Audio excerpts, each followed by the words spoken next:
Some of you may have noticed that I have been less active on this channel than I used to be.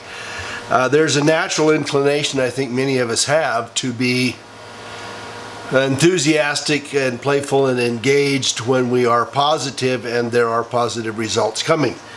And as some of you may know, I have not seen many of them. So my little rendition today is about, we had spy versus spy before, where everybody's playing across each other and it's all a giant game. And what I chose to look at today has to do with prosecutorial aspects, governmental aspects, the Attorney General, the Assistant Attorney General, and the Special Counsel to the Attorney General, which was Robert Mueller. So we've got William Barr, and there are a bunch of people on all these channels that think, oh boy, we got William Barr, now things are going to turn around, everything's going to be great now because we got William Barr.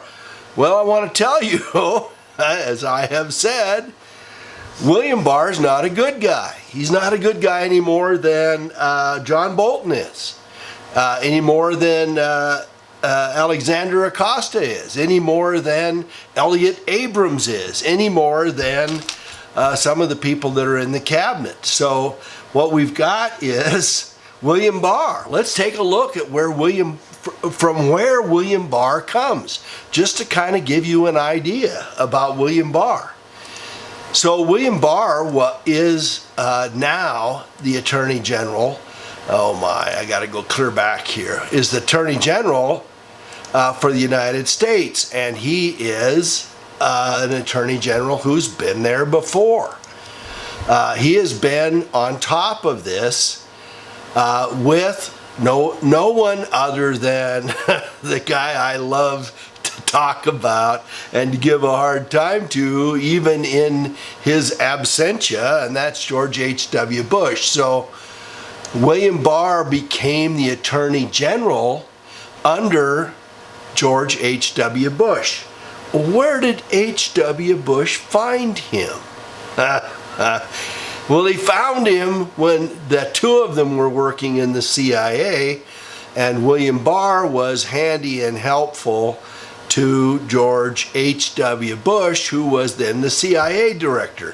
Which folks here find it, which of you, my subscribers, find anything that George H.W. Bush did as the CIA director, or George H.W. Bush did using the CIA, both as vice president and as president and thereafter, and in between his time as CIA and vice president, to play games with this government, with the world, with the Iran-Contra, with the Vietnam stuff, with drugs in and out, with Mena, Arkansas, with gun running and the rest of that, and with his association with William Jefferson Clinton, which may have been why he was not too eager to be president for a second term. It didn't really matter to him because he could make more money with Billy Bob Clinton as the junior guy in the White House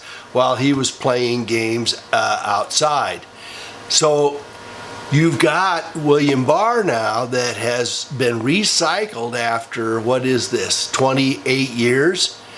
And you folks have said, well, gee, he's got to be good because, Trump's got him. Well, he's going to help Trump hide whatever's there, and you can see that in his report of Mueller, of the Mueller report, because he skips over most of the stuff that people claimed that there was something going on. So you've got Barr that said, well, there was absolutely no collusion. Well, collusion is not a crime. And so when you say there's no collusion, then it's no big deal. And Mueller made a special point of avoiding collusion as an aspect of his report because it's not a legal term of art. So here is Barr using it over and over again to make it sound like that's inherent in the report, and it is not. And Barr used that several times. There are comments about Mueller saying that there was no evidence, Barr saying there was no evidence of any kind of conspiracy, but what Mueller said was that there was, well, in fact, Mueller seemed to anticipate that something might be misread, so he said, a statement that the investigation did not establish particular facts does not mean there was no evidence of those facts. And it is the case that Mueller may have, because Mueller believed that Trump may not be able to be prosecuted as president or indicted as president, that he simply loaded the barrels up in case somebody wants to go after Trump once he is no longer president, which is distinctly possible. And obviously will be seriously considered if the Democrats win in 2020.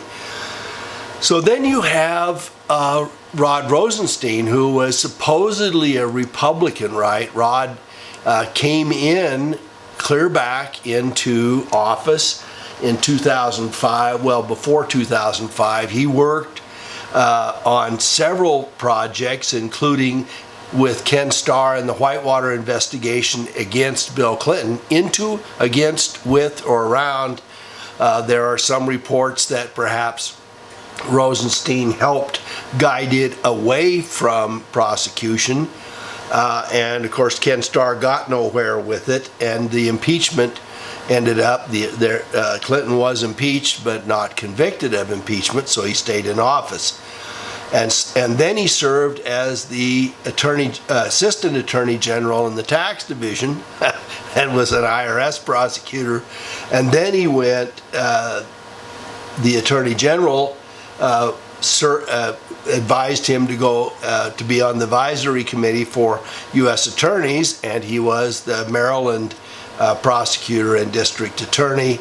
And then Trump nominated him to be the deputy attorney general, even though Rosenstein had worked for the previous couple of years and for months to help, as it appears, cover up and downplay and obfuscate and oversee Hillary Clinton's engagement in a whole variety of things, especially including Uranium One and the foundation and the emails and her avoidance of those and the destruction of evidence and the failure to follow through and having confidential or classified documents. They brushed over all of that. So why did Trump appoint him anyway? Are we assuming that Trump's advisors were so ill-informed and so poorly constructed that they didn't know any of that? So then Rosenstein offers to put a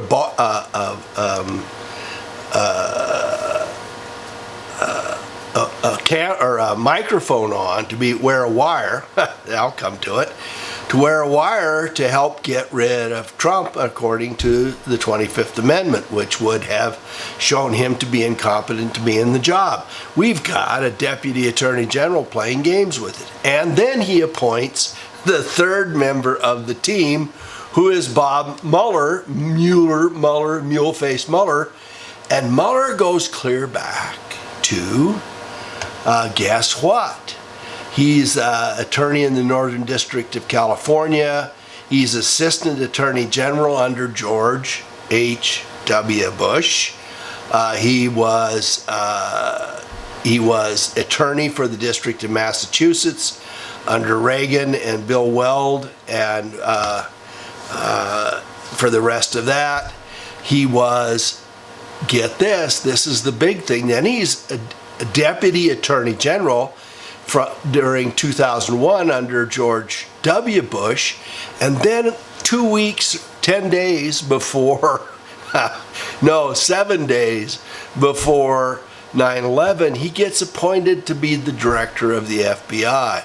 And of course, Bob Mueller goes after George W. Bush for all the insider stuff, for all the incompetence, for the collusion that involved, which is not a legal term, that was involved in taking the Pentagon and almost getting the White House or Congress building with the Pennsylvania plane, and the alleged strikes of the alleged planes on 9/11 at the World Trade Center. Mueller successfully ducked under all of that and was a good, obedient boy. So these guys, how are they stooges, right? Well, Barr's been a stooge since he was in the CIA. Do you doubt me on that one? And then he was a stooge working for George H.W. Bush. And then he became, as a young man, Attorney General and helped Bush get through all the nasty stuff he was doing then. And then you've got Mueller, that was in office and the director of the FBI, while little Georgie W. Shrubby Bush was president. And then you've got Rosenstein, who is tucked in behind all these guys, and he pulls out of his hat Mueller to sit on top of it, and then they both play games for 18 months, long enough to mess up the 2018 election before they say that they didn't really find anything sufficiently prosecutorial. And then Barr comes in and says, gee, Roddy, will you want to stick around with me for a couple more months so we can finish this up? And of course Rod does. And in case you haven't watch the body language ghost lady go through Rosenstein and his catatonic presentation standing behind Bill Barr when Bill Barr does a press conference concerning the Mueller special report. I mean, I think that it looked like Rosenstein either was terrified of being tasered or that he had been tasered to the point where he had become just an automaton. Oh God, it was awful. So anyway, we've got stooges at every part, and none of them are going to do what we want to do. And my personal guarantee, for what it's worth, and it's not worth anything, is that nothing is going to happen. Bill Barr is not going to expose anybody from the Clintons or Obamas or from Trump previously or from anything else that has gone on, or for George W. Bush. They're all in alignment with this. Rod Rosenstein's wife, Lisa Barsumian, has been involved with Clintons and the rest of these guys. She works for, let me see if I can get who she works for. Where do I have it? Oh, she works for R. Craig Lawrence. So what does R. Craig Lawrence do?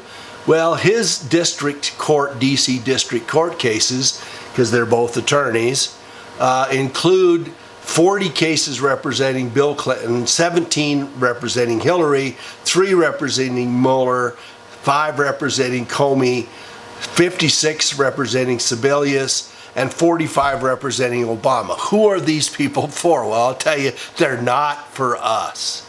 That's the deal. And so they're playing stooges and counter stooges. They are on both sides of the fence, and they're always there, and they're always playing games. And we need to know that nothing's going to happen, because they are stooges for the elite. Thanks so much for watching.